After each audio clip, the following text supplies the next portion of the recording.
I have a patient yesterday na dumating around 8 a.m.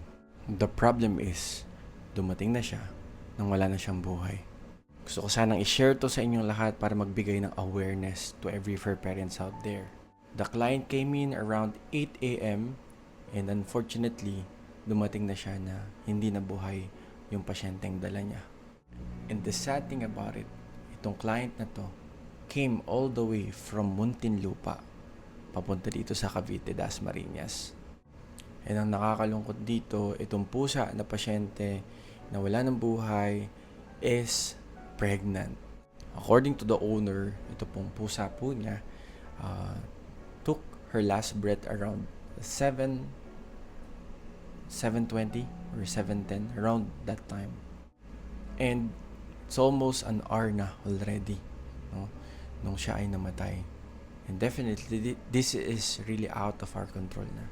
And wala na talaga kami magagawa nung siya ay dumating dito sa aming hospital.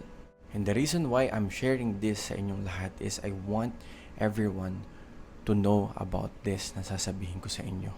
If you have a dog, and if you have a cat, make sure to know yung mga bukas na veterinary clinics and hospital within your area. It is really important for us to know kung ano yung mga bukas, ano yung oras ng operation, ano yung mga options na meron tayo bilang fur parents sa mga ganitong emergency na pagkakataon. And I am discouraging every fur parent here to came all the way sa malayong lugar para pumunta sa isang vet clinic or hospital, even it's at 24 hours. Dahil yung travel time po natin could really endanger yung buhay ng ating dogs or cats na nangangailangan ng emergency help. Imagine this, if you can bring your dog and cat sa pinakamalapit na vet clinic or hospital sa inyong lugar, sila po ay may tsansang mas matulungan pa ng maagap at mabilis. So, ang pinakamahalaga po na dapat malaman natin is familiarize yourself to the options that you have within your vicinity. Mapa 9 to 5 clinic yan or 24 hours hospital, it makes no difference kung hindi mo alam kung ano yung option na meron ka.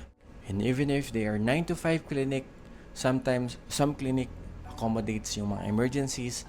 So you just have to ask them kung even off clinic hours ba, natanggap po ba kayo ng pasyente. And that's what you have to clarify. And ang pinakamahalaga before this happened, at wag naman po sanang mangyari sa inyong mga fur parents, if magkaroon kayo ng emergency case, make sure na alam ninyo kung saan po kayo pupunta. And bukod doon, of course, make sure to have a habit of checking kung ang inyong mga aso or pusa ba ay may nararamdaman. Dahil tandaan ninyo, hindi po sila nagsasalita. Bukod doon, it is part of our responsibility as for parents to know kung ano yung normal sa hindi nakalagayan ng inyong mga aso o pusa. Nang sa ganon, alam po natin kung ano na yung actual na kalagayan nila. And sometimes, maaari tayo magkamali na akala natin okay pa sila, pero hindi na pala.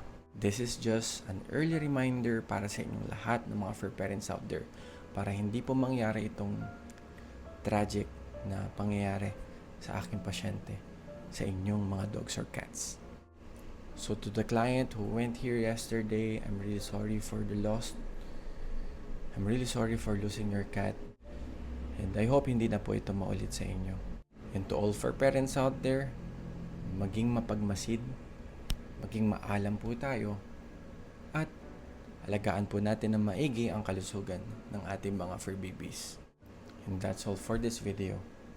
I hope makakatulong to sa iba, and please share this to other fur parents.